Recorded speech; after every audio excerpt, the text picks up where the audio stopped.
Hey, this is a very outdated reaction because I was streaming a lot and not uploading anything to YouTube. So keep in mind that my opinion might change already, or this topic is just not relevant anymore. Now on to the video. I found another video that is very interesting, which I'm going to watch now. Well, that's also very interesting, but not exactly what I was looking for.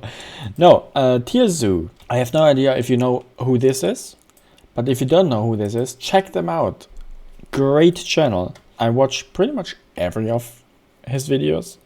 And today it's the mollusk tier list. Mollusks are animals with shells, right? Or is it only foldable shells? Maybe he explains it. I'm really not a biologist. So let's see what this is all about.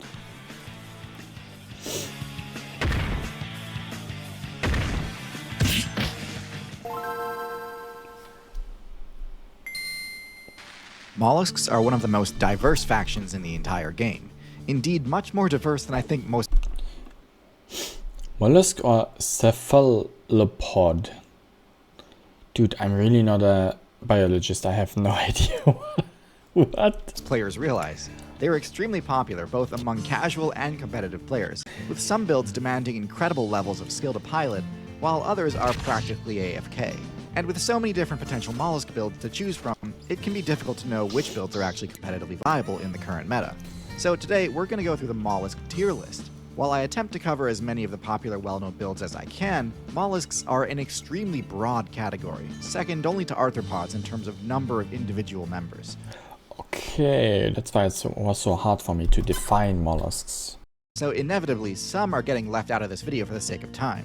Still, by highlighting standout builds in both the high and low tiers, hopefully I can give you a good understanding of where the mollusk faction fits into the current metagame, and will be able to fill in the gaps for yourself. But before we dive into the tier list, what is a mollusk? And what are their common attributes? Mollusks are a huge group, encompassing all gastropods, all bivalves, and all cephalopods. While every group has its outliers, most factions at least have some consistency in their base stat. I'm not really sure what a cephalopod is. Gastropods? Snails. Okay, I just give it other English names because I'm not... Okay. Bivalves? Probably shells. I mean, there's a reason why it has a different name. Cephalopods. Squids? Maybe jellyfish? Whatever. All cephalopods. Stats. Birds tend to have pretty high mobility. Mammals tend to have high intelligence. Arthropods high defense, and so on. With mollusks, though, it's pretty hard to pin down any obvious through line. Pick any one stat and you can probably find a mollusk both at the top and bottom of the charts. But one thing you will not find is a mollusk with basic middle-of-the-road stats. While the numbers and combinations will vary greatly between builds, one thing I've noticed is that just about every mollusk has something extreme about it, with at least one stat being either incredibly high or abysmally low. But anyway, given just how hard it is to generalize them, we may as well just dive straight into the tier list. At the bottom of every tier, we have the common slug. Now, while this build may look like it has... That's probably most of the... I don't want to species shame here, but they are gross. I don't like slugs. All the downsides of the snail without any of the benefits of the snail's protective shell. Yeah, it's pretty much exactly what it looks like. The garden slug genuinely has some of the worst stats in the entire game, with even its best stat being fairly mid. Its only defensive ability is its slime, which does help ward off attacks from insects. It's a double-edged sword though, as their slime also leaves a trail, making slugs one of the easiest builds in the game to track down. Now, I will admit, there are some advantages to not having a shell, the main one being that slugs can slip through much smaller cracks, and hide underground much more easily. However, since they need to come out to feed anyway, this doesn't really help. Snails 1 to 3 times better than spiders. I like I like spiders. I think spiders are cutesy. They, especially if they are really hairy, really fluffy, fuzzy little itsy bitty spiders. And even the bigger ones, they are cool. Slugs are just slimy. So with all these negatives and pretty much nothing else going for them, the snail without a shell is going in F tier. Next Clams! They are called clams, not shells. I'm stupid. in F tier we have the common clam, a build that exemplifies the extreme stat lines I was talking about to a T. With no eyes, terrible movement abilities, and no attacking moves, and no brain, the clam has to rely on only 2 stats, both of which are quite high. The first is their stealth, on account of the clam's surprisingly decent burrowing ability. By wedging themselves into the seabed, they can stay out of sight from most potential threats. But if an enemy manages to find them in spite of this, the clam has some of the heaviest armor of any mollusk, being able to deflect some pretty substantial damage. But with no ability to counterattack or escape, eventually a persistent attacker will deal enough damage to spell game over. Well, okay, technically clams can move, but I mean, come on. In the current meta, this just isn't enough. What's worse is Yeah. Waddling. they need to filter feed, and to do that, they must poke their most vulnerable weak point above the surface of the seabed, giving away their hiding spot and opening themselves up to a devastating critical hit. At the top of F tier, we have the common snail. The garden snail has most of the same weaknesses as the previous 2 entries on the tier list, but slightly less severe. Snails are every bit as slow and non-threatening as slugs, but they do at least have a shell to help block attacks. Oh my god. Why is this so cute to watch? See, snails are way better than slugs already. But this turtle is also not really the smartest. Snails are every bit as slow and non-threatening as slugs, but they do at least have a shell to help block attacks. They can even use their shell to shield bash attackers in a pinch, though this doesn't do much damage. However, similar to the clam, because of how slow their movement speed is, and how weak their counterattacks are, eventually an aggressive player will be able to punch through their defenses. So they're not the worst of the worst, but compared to some of the unique and powerful abilities we'll see higher up on the tier list, the basic snail build just isn't going to cut it. Yeah, snails can be quite big, by the way. At the bottom of D tier, we have the scallop. The scallop is essentially a more decked out version of the clam, though so the scallops are actually what I called a shell, and the clam is a little bit different actually. Has a lower base defense stat than the clam, its weaknesses are also much less pronounced. Instead of being completely immobile, scallops, oddly enough, have the jet propulsion ability. Yeah, because of the water. Found in cephalopods and box jellies. Though it has a high cooldown, this ability gives them an escape option if they're ever under direct attack, something every other build on this list so far desperately needs. Of course, being able to flee from battle wouldn't do them much good if they couldn't see attacks coming, but thankfully scallops also spec into primitive eyes, enabling them to detect predators and reposition themselves accordingly. In theory, anyway. One of the issues with simple eyes is that even the most basic stealth techniques, such as, for example, moving very slowly, can get past their danger sense, resulting in scallops getting regularly bodied by moving slow. What a stealth technique. starfish. So while they're definitely a bit more versatile than some mollusks, I can't give them too much credit. Chambered nautilus, okay. Next in D tier, we're going to have the first of the cephalopods on our tier list, the chambered nautilus. The nautilus is a slow-moving, armored scavenger build that sustains itself mostly on detritus and carrion that is sunk to the bottom of the sea. While being able to swim while rocking a tough shell is impressive, their terrible swim speed shows just how power-crept this ancient build has gotten. Their perception stat is also pretty mid, especially for a cephalopod, which on average have some of the best vision of any marine build. The Nautilus used to be a much more popular build until seals and sea lions were added to the game, as their high agility and armor-piercing bite gave them a crushing matchup versus the Nautilus. So, while it is I see how seals can impressive outclass that the them. Nautilus has made it through some of the roughest balance patches in the game's history, the fact that they were driven to the depths by seals doesn't scream high tier to me. First in C tier, we have the Geographic Cone. This marine snail build rocks pretty much all the same strengths and weaknesses as your average snail, with one major exception. This snail can one-shot just about anything. The Geographic Cone has a venomous harpoon which it uses to hunt fish, but it can also use it to defend itself in a pinch. Now, the Geographic Cone is still incredibly slow and really not all that stealthy, so actually landing a hit on a fish is a bit of a challenge. Still, this is one gastropod you really don't want to underestimate. The cone snail's harpoon pierces armor, so any starfish main who thinks that all mollusks are easy pickings is in for a rude awakening. Wait, I didn't get this. Was this poison now, or was this just a damaging sting? Exception. This snail can one-shot just about anything. The geographic cone has a venomous harpoon which it uses to hunt fish, Venom. Venom, not poison. but it can also use it to defend itself in a pinch. Now, the But is this a ingestion thing, or do they actually need to... geographic cone is still incredibly slow and really not all that stealthy. This looks like... That's not a sting, but that's just pushing out some venom. Next Interesting. in C tier, we have the Dumbo octopus. Quite specific, no? This is one of the strangest cephalopod builds in the entire game, and lacks a lot of the signature abilities players normally associate with the octopus. But it also has a mix of other unique traits that normal octopuses don't. You see, the Dumbo octopus is a deep sea build, and on that server, the normal stealth techniques simply don't apply. Color changing and ink clouds aren't going to do a player any good when most of the major threats aren't relying on vision anyway.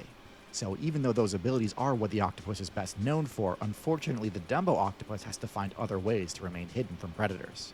And unfortunately this means it needed to make even more traits. That, indeed, looks kind of unique. I thought that all those tentacles are on the bottom of the part and it looks more like a whale. But that's actually on the bottom. That's way different than I expected. I never saw this perspective of a Dumbo octopus. Trade-offs. Rather than using jet propulsion, which is a conspicuous and turbulent, but incredibly effective movement ability, the Dumbo octopus swims using large fins on the side of its mantle. This is significantly slower, but a great deal stealthier too.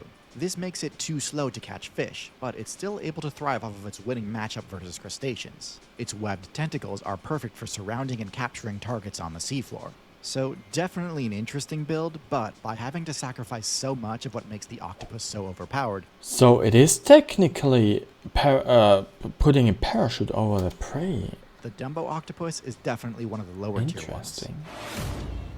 And at the top of C tier, we also have the first squid on our list, the bobtail squid. This is another cephalopod which uses a fairly unorthodox ability to boost its stealth. As one of the smallest cephalopods in the game, the bobtail squid really cannot take any hits. So in order to avoid... Kind of cute. But this looks like a sized down version of the Dumbo octopus, no? most of the ocean's major threats, the bobtail buries itself during the day and only comes out at night. However, even under cover of darkness, the bobtail squid would still be at risk of being attacked. Though it's somewhat counterintuitive, on a night where the moon and stars are unobscured, detecting another player in the water isn't as hard as you might think. The shadows they cast in the water are highly visible and give away a player's location immediately, making it very easy for predators lurking below to strike. Yeah, but also only in shallow waters, which this is probably. The bobtail squid deals with this by speccing into an extremely rare and strange ability, bioluminescence. It may seem backwards to hide by glowing, but doing so obscures the squid by removing its shadow. Of course, this does make them easier to detect from above, but attacks at night from seabirds are much less common. The bobtail may have the lowest stats of any cephalopod, but its unique and creative way of hiding in plain sight keeps it out of the low tiers. I can't give it too much credit though, because while its strategy for stealth at night is clever, honestly it's not that good at hiding during the daytime, having It a looks seemingly cute. worse ability to camouflage itself due to its bright coloration. At the bottom of B tier, we have the leaf sheep. Oh gosh. Why do so many of the ocean animals look so cute? I mean, that could be a wandering little pickle garden. Okay, those pickles have like pink dots on them, whatever that are. Oh my gosh. Sea slug with a truly unique ability called kleptoplasty. Leaf sheep is able to absorb the chloroplasts from the algae it consumes, essentially stealing the algae's photosynthesis ability. This ability generates XP passively over time, allowing them to grow, heal, and regenerate their energy.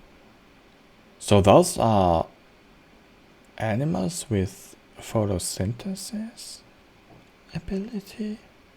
Without eating. It's hard to overstate how game-breaking this ability would be if it weren't on a character with otherwise pathetic base stats. For a human, this would basically be like if sitting in the sun provided you with the same benefits as eating well and working out.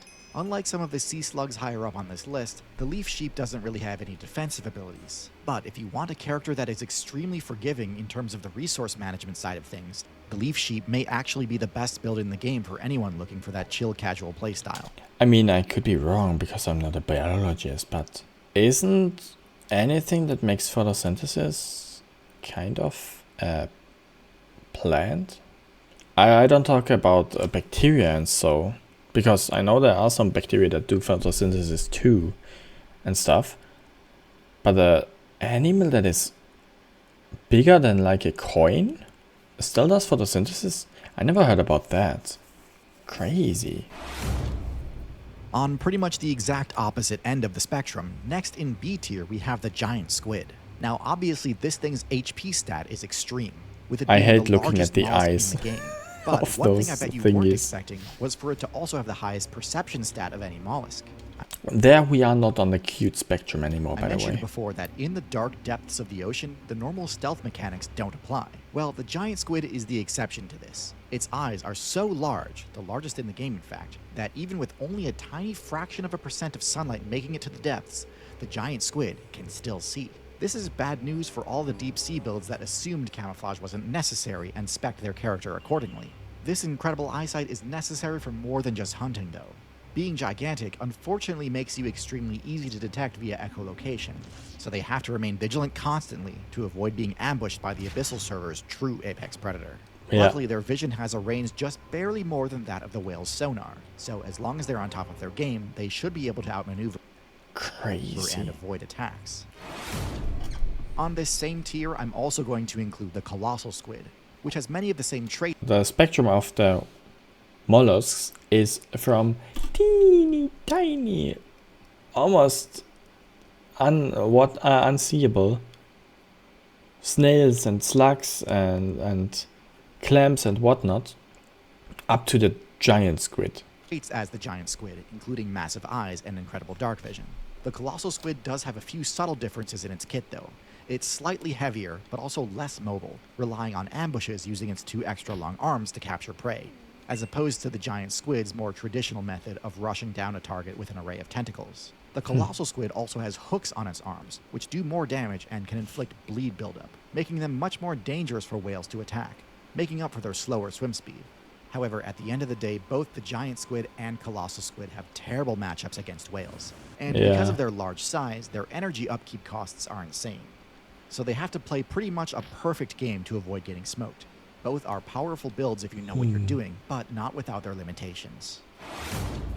At the bottom of A tier, we have another sea slug, the blue sea And this is tiny again, right? dragon.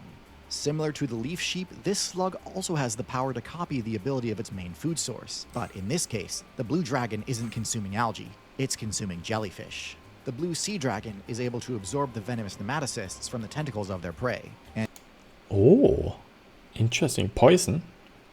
in doing so, gains a massive buff in the form of an equally deadly sting at the tip of its frills. This is incredible, as the blue sea dragon is able to gain the most powerful ability of the jellyfish faction without any of the awful downside. The blue sea dragon, or what was the exact name? Something like that. Can take the poison from another animal and use it themselves. And it's crazy. It looks like this human can just...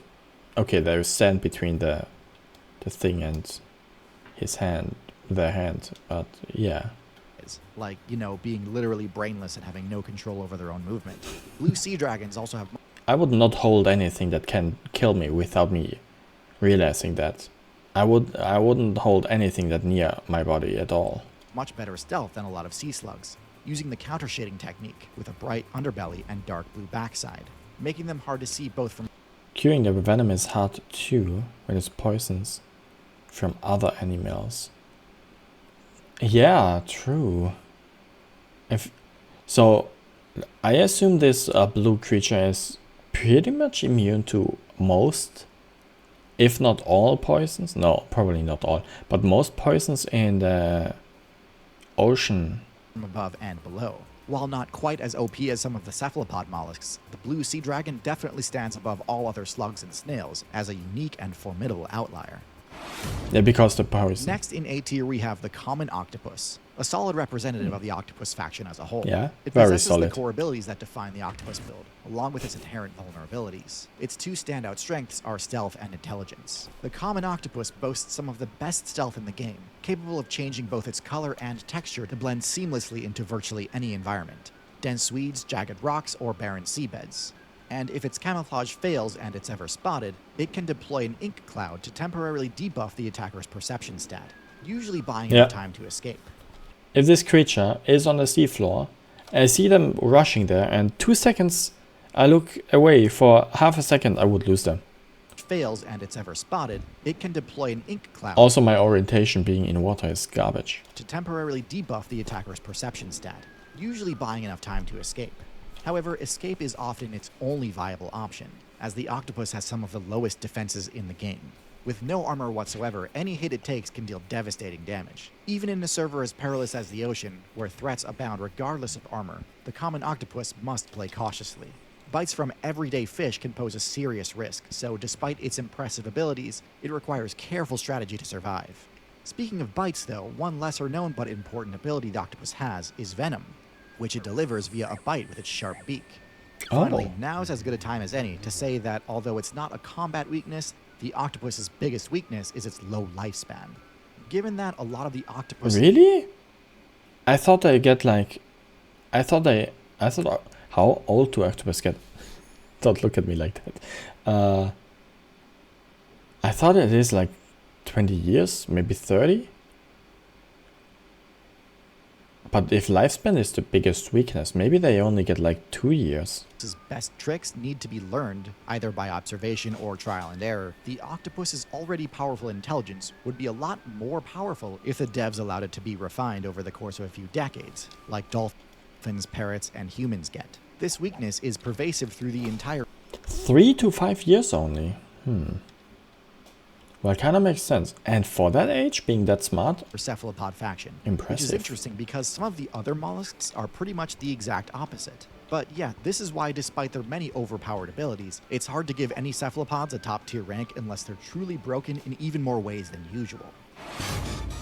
Ranking slightly higher in A tier, the giant octopus adapts on the octopus archetype with one minor tweak, trading some stealth for greater strength. While it retains the ability to change color and texture to blend into its surroundings, and can deploy an ink cloud to escape threats, it's less adept at stealth than the common octopus due to its larger size, which makes it more noticeable when moving. However, this trade-off comes with significant advantages. Its above-average bulk gives it a wider margin of error in confrontations. Unlike the typically less brawny octopus builds, the giant octopus boasts impressive physical power, with arms capable of wrestling mid-sized sharks and a beak that deals substantial slicing damage in addition to being venomous. It also shares the same high intelligence that other octopuses do, enabling it to tackle problems and improvise solutions on the spot. Though it shares the... if I try to squeeze through a pipe that is less than the size of a tennis ball, that hurts. That hurts a lot. I'm a cat, I'm squishy, I'm liquid, apparently. But it hurts. The same lack of armor as other octopuses, leaving it exposed to heavy damage. The giant octopus's Why do they fight each other? enhanced strength and unique abilities more than offset its reduced stealth, marking it Territory. as a force to be reckoned with. Fights. Next in A tier we have the Humboldt squid, also known as the Red Devil. The Humboldt squid is the wolf of the ocean. It doesn't have the best stats in any one category. It's not the fastest, it's not the largest, and it's not the deadliest. However, it is well above average in all of those categories, and that plus some... Oh my gosh. it's not the deadliest. However, it Bait. is well above Bigger bait. average in all of those categories. Biggest bait. And that plus some impressive hunting tactics makes it one of the most fearsome mollusks in the game. During the day, Humboldt squid mates hang out in the deep sea out of sight. But as it gets dark, the hunt begins, and the squid rise from the depths to attack. They hunt in packs, coordinating with each other via pulsing red and white light. These feeding frenzies can tear through schools of fish in an instant, and then return back to the depths before builds like the dolphin can arrive to challenge them. Now, obviously communicating with light pulses has the disadvantage of giving away your location, so faster characters will usually be able to avoid getting caught in the frenzy. But still, the fear factor alone of getting caught surrounded by large glowing red squid has to earn it a spot in A tier. No, I see where this is last coming in from. A tier we have the mimic octopus. The mimic octopus is a smaller mollusk with below average stats for its archetype. However, the mimic octopus uses its color change ability in a truly unique way, to shapeshift into the form of other marine characters. In doing so, it can trick other players into misplaying in many different ways. Have I seen any of the 72 most dangerous animals? Why such a specific number? Feels like there's a video about it or something. No, I did not. The most obvious strategy is just to mimic a character with a powerful venomous ability, like a lionfish or sea snake. This will cause predators to leave you alone for fear of getting stung or bitten. But this technique can also be used on offense to trick a target into a false sense of security by mimicking something less dangerous like a starfish or flatfish. Now, while this is all extremely impressive, it's worth noting that the mimic octopus's options are fairly limited. It's most effective at mimicking characters that already share its black and white stripe appearance. Yeah, okay, When it attempts to that mimic makes something sense. else, it's admittedly a lot less convincing. And if their disguise fails, their below average base stats leave them in a pretty vulnerable position should an enemy attack. A high skill, high reward technique, and one that deserves some pretty high recognition, but one that's also easy to overestimate. It's clever, but not quite broken. Okay, we've finally reached the S tier. If you've watched up until this point and are enjoying the video, I'd really appreciate it if you took a second to subscribe to the channel. Way ahead of you.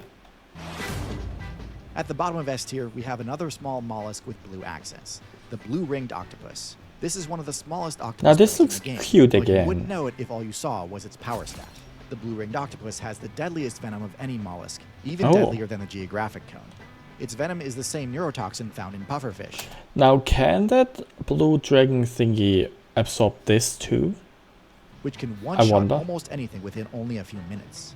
Until it Because bites the me. blue-ringed octopus's Yeah. insanely high damage, There's a reason it is on the S tier.